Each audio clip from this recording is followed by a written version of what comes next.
You have found Behind the Lines presented by BetMGM, part of the Lines Podcast Network. My name is Stephen Andress, managing editor at thelines.com, joined each and every week on this show by Christian Cipollini, trading manager over at BetMGM. In this episode, we will look back at the week that was betting in the NFL, the biggest public wins, the biggest public losses in week number 13. We will also look ahead to week 14, the early week spreads and totals. Over at BetMGM, I will share any early week bets I have already added to the account.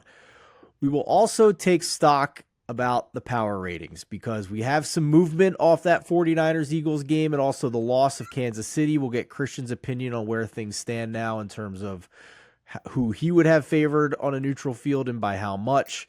Also, what the Super Bowl futures are looking like right now. Christian, I know it was a rough weekend for your Eagles, but I also think we need to talk about, rest advantages are a big deal at this point. So I don't know how much you should really care all that much about that because the Eagles are in the middle of a gauntlet right now. Yeah, I'd say the book's position on the Eagles doesn't change a ton. It definitely upped for the 49ers because they looked very good there. But yeah, the Eagles weren't expected to win every game in the stretch. It's not really a week by week change for most of them. There's still the tier one still ends up tier one this week, even with the Eagles and the Chiefs losing. Eagles in a stretch of a game against the Cowboys, then their bye week, then the Chiefs on the road, home against Buffalo, the loss to the Niners last week, and then they still have at Dallas and at Seattle the next 2 weeks before playing the Giants twice and the Cardinals the last 3 weeks. So make or break positioning, huge pivotal moments here coming up for Philadelphia in the race for the 1 seed in the NFC. We'll talk a little bit more about them and their big matchup against the Cowboys in a little bit. But first, Christian, let's look back at week 13 in the NFL. Overall, was it a public win or a public loss? The book was saved by primetime games. All three primetime games, Thursday night, Sunday night, Monday night, were pretty much our only winners. And then everything outside of that was mostly a loss, or if it was, kind of a 50-50 either way. But yeah, it was a bad Sunday, and then luckily Packers helped us. Personally, I had a very large position, larger than usual, on a Cowboys-Jaguars teaser, and that sucked on Monday night. So I'm right there with you. Thankfully, the minute Lawrence got hurt and the game went to overtime, I was able to buy out of it a little bit. But that was tough sledding for all of us who had the Jags teasers after it aged beautifully. Somehow I just can't cash closing line value, Christian. They don't I go to you guys and say, "Hey, look at this great closing line value I have." And you guys just don't seem to care. What's up with that, man? It just doesn't always translate. I know, it's the worst. All right. So what were some of the biggest public wins though for all the bettors out there? Yeah, the public hit a couple good ones on Sunday. The Lions was one. We had about 85-90% of our money on the Lions. It was looking really bad at first. Ended up still bad, but Saints made it a little bit better for us. The Dolphins was another one. We wrote very few Commanders bets, and they won that one easy. And then the one we talked about, the other big one, actually, we had a ton of public money on the 49ers. So that was a bad outcome for the book as well. Most of those Sunday 1 o'clocks were bad. But for the flip side, the Thursday night game, Seattle covering was good for us, and then obviously 2 upsets on primetime is pretty much a dream for the book. That's always what we're looking for. Last night, too high scoring for us, but still ended up good on the upset. Yeah, how does that typically work for you guys at the book when, obviously the public side lost in terms of the spread, but you guys are writing all kinds of props and anytime tickets, and you had a Monday night and a Thursday night game that were just massively high scoring compared to what we've seen most of the year. Yeah, last night, for example, we had about like 80-85% of the money was on the Jags, so we were writing nothing but Jags money. Like looking ahead, it looked like, okay, this will be a good outcome if the Bengals do win. But a lot of props ended up hitting. There was a lot of good touchdown scorers, a lot of big names that ended up hitting. So it turned it into what should be a very big win into a smaller win because we did get kind of crushed on props last night. Overall, on these island games, are you guys taking a lot more money just on traditional bets like the spread versus props still, even though props have gotten a lot more popular and you guys are offering more? Like, how's the split between a spread betting pool and the prop stuff that you guys are taking? Uh, for a normal Sunday game, we end up taking about 3 to 4 times the handle on a primetime game than we would on a normal 1 p.m. game. Hmm. So all that kind of gets 3 4 times. So when those props do end up hitting, I'd say the split actually ends up it's still probably about 60 to 70 40 on like main lines and spreads to props. Okay. But it's growing every year. The props get bigger and bigger. We offer more props, and then there's a bigger pool of players betting into the props for sure. But they've certainly grown in popularity, even though it's 60-40, 70-30, right? Yeah, absolutely. And then I'm not even factoring in the same game parlays too that really will add into that as well. A lot of that's sometimes tough to calculate ahead of time when we're trying to figure out if we're going to win or lose on the day.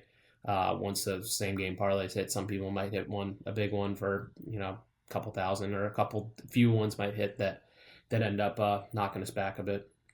Really interesting stuff in the business of running a sports book. Let's move forward now to week 14 in the NFL. And yeah, I'm as shocked as you, man. The time flies when you're covering the NFL and NFL betting. That is for sure. We'll look at the early week spreads and totals here. And apologies to everybody in advance. Plug your nose. The Thursday night one is a classic Thursday night terrible game. I'm not even sure I'm going to watch this one, to be honest with you. New England Patriots at the Pittsburgh Steelers. What are we looking at for spread and total right now, Christian? Yeah, one of the lowest totals of the season. I think the lowest total of the season. The Steelers are 6 point home favorites, and it's a 30 point total. I don't have the energy right now on Tuesday morning to break this game down. Eli and Mo did on our sister pod, Beat the Closing Number. You can go listen to that. The toddler got up early and the infant was up late last night. So I'm going to conserve my energy and not talk about this terrible game. But I will at least note what Eli mentioned in his show, that this is the lowest total since 2005, it looks like, when that game ended 21-9 between I believe it was the Steelers and the Bears. So landed right on the number when it was 30. We'll see what happens with this one with a total of 30. Also, in case many of you may have already heard this, but for those that haven't, it's just such a good stat. The Patriots have allowed 10 points or less, I believe, in 3 straight games and Yep. lost every single one of them, which hasn't happened since the 1930s when the Cardinals were in Chicago. Cool. Yeah, yeah, yeah. It's crazy. I mean, I saw the rest of the league when they give up less than 10 points is 50-0 this season, and they're 1-3 this season. I think he's doing it on purpose. This total's gone lower too, right? Didn't you open it higher than this? Yeah, and then then You 6 still points can't get over Sunday. bets. Yeah, it's 6 total points in their game Sunday. So yeah, I think we're still. This is going to be one of the very few times. Usually overs are bad for the book. This is going to be one where I can't imagine we're going to get a lot of overs on this one. Just for comparison, Army Navy plays this week. The total in that one is 28.5 or 28, depending where you go. So we're not quite Army Navy territory, but we are close in a professional football game. All right, let's move ahead to the Sunday early slate here, Christian, the 1:00 Eastern time kickoffs. Yeah, Bucks Falcons. Falcons are 2.5 point home favorites with a 39 point total. Lions Bears. Lions are 3 point road favorites with a 40 point total. Colts Bengals. Colts are a slight favorite. We have them at -1. It's floating right around pick'em range at the moment with a 42 point total. Jags Browns. This one is still a little bit up in the air with the Trevor Lawrence injury, but right now we're sitting at Browns -2.5 with a 33 point total. Panthers Saints. Saints are 5.5 point home favorites with a 38 point total. Texans Jets. Texans are 6.5 point road favorites with a 34.5 point total. And then the last of the 1:00 here, Rams Ravens, where Ravens are 7 point home favorites with 42.5 point total. That ding you heard was me locking in a bet, Christian. It was the Bucks Falcons game to me is a phenomenal teaser spot. I am waiting to see what the Bucks injury report looks like, because with the injuries they've had to their defense, in particular their secondary, they're just not quite as strong as they've been. But we also know the Falcons just don't typically win games by double digits. Their quarterback is well below average. They've lost pieces on the defensive side as we've gone along this year. Grady Jarrett and also AJ Terrell now, as I believe, injured or at least in the concussion protocol. So pivotal game for the Bucs in the division to stay alive. If they lose this, they're basically done. If I can get this up to 8.5 in a teaser leg, I think that looks pretty solid there. A couple others here that I've bet in the early week. The one that stood out to me was the LA Rams at the Baltimore Ravens. And I know we've come down from 7.5 here to 7, Christian, but I still think this should be inside 7 at this point. I bet it at 7.5 on Monday. They look good. The Rams look good. And, credit Adam Chernoff for this, for mentioning it. Kyron Williams coming back. He's actually been a running back that matters, it appears. If you look at the Rams offense the first 6 weeks when he was on the field, they were a top 10 offense by EPA and success rate. Last couple of weeks, they're showing metrics that are about the same. That includes a game against a very, very tough Browns defense. And I at least have questions about whether the Ravens are still going to look like one of the top 3 teams, top 4 teams in the league with the injuries they have to their top target and Mark Andrews. If you look at their advanced metrics, despite all the talk coming into the year of Todd Monken opening this offense up, being more pass heavy, the metrics are clear. This is almost a carbon copy of what we've seen in recent years with the Ravens. They're getting most of their production on the ground. And if you just look at the splits when Kyron Williams has played, Matthew Stafford has been just as good, if not a little bit better, than Lamar Jackson in those games, in those weeks. So I'm happy to take a spot here where I think the market is too slow to adjust to the Rams. It's been a little bit of interest on them to move this to 7, and we'll see how it goes. Obviously, the Ravens are very tough at home, and extra rest here to prepare for them as well doesn't help. But I think this is a Rams team that is above average at this point in the NFL. The Jaguars game, Christian. We get the report this morning from Mike Garafolo that the Trevor Lawrence injury isn't as severe as they expected from Monday night.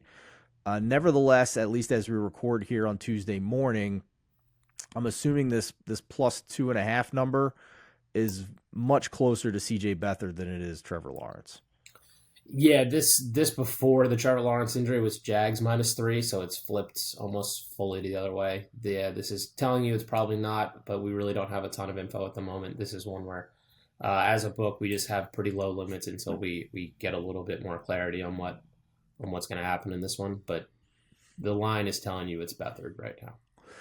I'm actually comfortable teasing the Jaguars up to 8.5 in this spot, even assuming it is Beathard, and at least from the early reports on Tuesday, they're not completely ruling out that he could play this week. So we'll see. The language was he avoided serious injury. Whether that means he can actually play this week, heavily tape up that ankle, what have you, I'm not sure. But even if it's Beathard, I feel good getting 8.5 here against the Browns offense with Joe Flacco and backup tackles against the Jaguars pass rush, which I think is going to be a problem. You're also talking about a game in Cleveland in December that could have some wind. It's a little early in the week to be forecasting for the weekend, but at least the early forecast is, a little bit cold and wind, around 17 to 20 miles an hour sustained. So that also trends to a lower scoring game, a lot harder to win by 2 possessions when you do that. So we'll see. And I think an extra week of practice, if it is Beathard, goes a long way. That we see a big difference between when a guy first comes into the game and then has a week to prepare when it's a little bit more seasoned guy like Beathard, who we've seen have some success on and off in his time when he was in San Francisco with Kyle Shanahan. And I think Doug Peterson's a coach I respect as well. So another teaser leg I like here this week. 4 o'clock window, Christian. Yeah, Vikings Raiders. Vikings are 3.5-point road favorites with a 40-point total. Seahawks 49ers. 49ers are 10.5-point home favorites with a 46.5-point total. Bills Chiefs. Chiefs are 2.5-point home favorites with a 47.5-point total. And then last at 4 o'clock, Broncos Chargers, where Chargers are 3-point home favorites with a 43-point total. Bills Chiefs is the other teaser leg I'm looking at. Bills up to 8.5. Extra rest for Buffalo. Desperation mode. Really a must-win game for them at this point. Every game is crucial for them if they want to keep their playoff hopes alive. and they're getting a little bit of help, with the injury to Joe Burrow, and now Mitch Trubisky starting for the Steelers, and the Browns losing another game. Like, the conference is doing everything they possibly can to try and get Buffalo into the playoffs here, and they just need to win games. So, extra rest for Buffalo. Kansas City hasn't exactly been, this, as it stands right now, this would be the first season of the Patrick Mahomes era where the Chiefs have not ranked top 5 in either EPA or success rate offensively. They're not bad. They're still top 10, but they're not the elite unit that we've seen in past years. Obviously, most of us blame that on the receivers and the miscommunications we're seeing at least once a week here on some of these deep balls where receivers just taking the route a little bit wide or thin, and the ball's getting put in the wrong spot. So all that together amasses to me having a Buffalo teaser leg ticket here for week 14 to pair with a couple of those others I mentioned before. Also eyeing Denver. Haven't pulled the trigger yet, but I've talked about this on the Megapod a few times. The Chargers as a 3-point favorite right now against a team that's basically in the same tier as them. Like, I get it, but that's a lot of priors to me. I want to make sure Josh Palmer isn't playing again. I don't think he will, but I want to verify that. If it's 3, I'd consider a bet straight up. If it's 2.5, this is another prime teaser spot for me against the Chargers, who their offense can't do anything right now. It's just, this is not the top 12 team that we all thought they would be at this point. Okay, Christian, prime time now, and not only the big one on Sunday night, but a rare double header this late in the season on Monday Night Football. Yeah, Eagles at Cowboys. Cowboys are 3.5-point home favorites with our highest total of the weekend, 53. Then Monday night, Titans Dolphins, where Dolphins are 2-touchdown favorites at -14 with a 47-point total.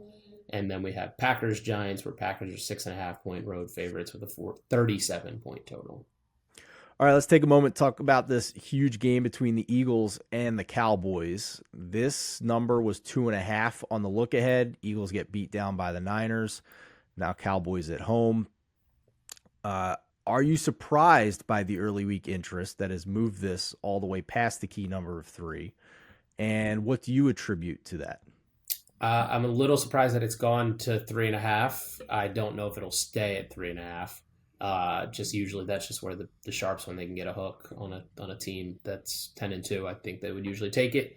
But this is early movement towards that direction. I mean, it's just the way that things have been going. The Cowboys have looked very, very good ever since they last played the Eagles, and the Eagles have been playing good teams, but they've looked shaky in each of those games. So just a little bit of combo of both, and kind of the way that they're both flowing at the moment.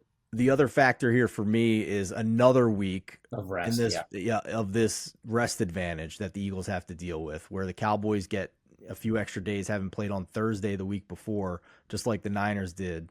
It's a tough schedule spot for the Eagles, and on top of that, if you not only the rest advantage, but just the onslaught of really high leverage, high quality opponents that the Eagles have had to play week after week now here, I think is adding up. It's a big deal. So we'll see if they look recharged or if they look sluggish again. But this Cowboys offense at least is firing on all cylinders. And I mean, I can't remember the last time you had a game with a total of 53 this season. I knew there had to be one sometime before the Thursday night kickoff, but that's the last one I can remember, when the Lions kicked off the season against the Chiefs. Yeah, there hasn't been too many in the 50s this year, but I think you made a good point there about the Cowboys' offensive attack and then the Eagles' secondary, which is probably a lot leading towards this line. Right now the Cowboys' biggest strength is their passing game, and especially their deep passing game. And then the flip side, the Eagles' biggest weakness is probably their secondary. So that probably also leads to this line getting to where it is, and also probably the point total being that high. Eagles obviously still in control of the 1 seed in the NFC if they were able to win this game. If they lose it, they lose control of the 1 seed to the Niners if the Niners were to win out, because then they would both have 3 losses and the Niners have the head-to-head. Even if they lose to the Cowboys, though, they still have control of the division the rest of the way because of tiebreakers down the road if the Eagles win their final 4 games. Super Bowl futures here. Eagles at 6-1 are the third choice behind the Niners at 3-1, the Chiefs at 5-1. Cowboys are at 10-1 behind those teams I just mentioned, but also behind the Dolphins at 7-1 and the Ravens at 6-1 here. So I know futures are a little different than, what you would make a team on a neutral field in a given week, Christian. So I want to focus here just on the ladder here, where we stand with power rankings with this high leverage game between the Eagles and the Cowboys and the state of the NFC compared to the top of the AFC, because I think both of us agreed coming into the season that the AFC looked like the much tougher conference to get to the Super Bowl. But now Joe Burrow goes down. Buffalo may not even make the playoffs. The Chiefs are losing games. The Jags now have a banged up quarterback and lost a prime opportunity to, ascend to the number one seed in the AFC. And meanwhile, I'd be shocked if it's not one of the Niners, Cowboys, or Eagles in the NFC. So my question to you is, are the Chiefs still that top two team we've talked about in recent weeks? Or are you making these three NFC juggernauts a favorite on a neutral this week against the Chiefs if they were to play? Yeah, this week would probably be different than if it was the Super Bowl. The Chiefs are still probably kind of in, I'll trust you until you show me otherwise. They've kind of done this the past couple of years where they've had kind of a shaky regular season. At times they don't look like themselves, and then they put it all together come playoff time, and then they're in the Super Bowl again. Right now, it's a little bit different this week to a Super Bowl week, but the 49ers, if it was the Super Bowl, would be probably 2.5 to 3-point favorites. This week, maybe they might be a little bit more. But yeah, come a Super Bowl game, it would still be pretty tight between kind of all these teams, I'd say. Right, because if they get to the Super Bowl, then we will have known they were able to handle all of those issues that we are concerned about at this point, right? Like they will have answered that question, so the spread's going to be smaller at that point. But for this week, that's curious to me that the Niners are 3 potentially on a neutral against the Chiefs, given where the state of each of the two teams are right now. I'm assuming the Eagles and the Cowboys wouldn't quite get to 3, but you would still have them favorites? Yeah, that again, would this probably week. depend. Yeah, for this week, the Cowboys might still be a slight favorite on a neutral. And then the same thing there. Like maybe the 49ers would get a little bit over 3 to 3.5 at this point on a neutral. A lot of it would kind of depend, but that's probably where I'd put it right now. Yeah. Chiefs dealing with an injury to Dre Greenlaw, their green dot on defense. That's another factor here this week as well as they face the Buffalo Bills and what is still a high-powered offense for Buffalo if they can just figure out their defensive issues there. But it's interesting because I think the script is flipped here. And as good as the Seahawks looked on Thursday offensively, I still, again, would be shocked if it's not the Niners, Eagles, or Cowboys coming out of the NFC. I assume you agree with that. Yeah, I mean, the Lions technically would have an outside chance, but more likely than not, for the NFC wise, it's those 3 teams. The Lions maybe, and then we're pretty much rating every other team as you don't really have a chance. Yeah. And if Buffalo were to sneak in, wouldn't shock me in the least if they were to make a run. How about you? Yeah, Buffalo's price right now, they're 30-1, but that's pretty much based on the fact that they have a long road ahead just to get into the playoffs. But suddenly, if they were in the playoffs, they're Probably half that. Yeah, at least, yeah. Yeah, interesting. Here we go. Down the home stretch here. The regular season is going to be fun. Christian Cipollini, trading manager over at BetMGM. We thank you, as always, for your fantastic insight from behind the desk. For the rest of you, be sure to check out Beat the Closing Number with Eli and Mo. We'll be back for the Megapod as well this weekend. Thanks for watching. Thanks for listening. Best of luck with your bets in Week 14.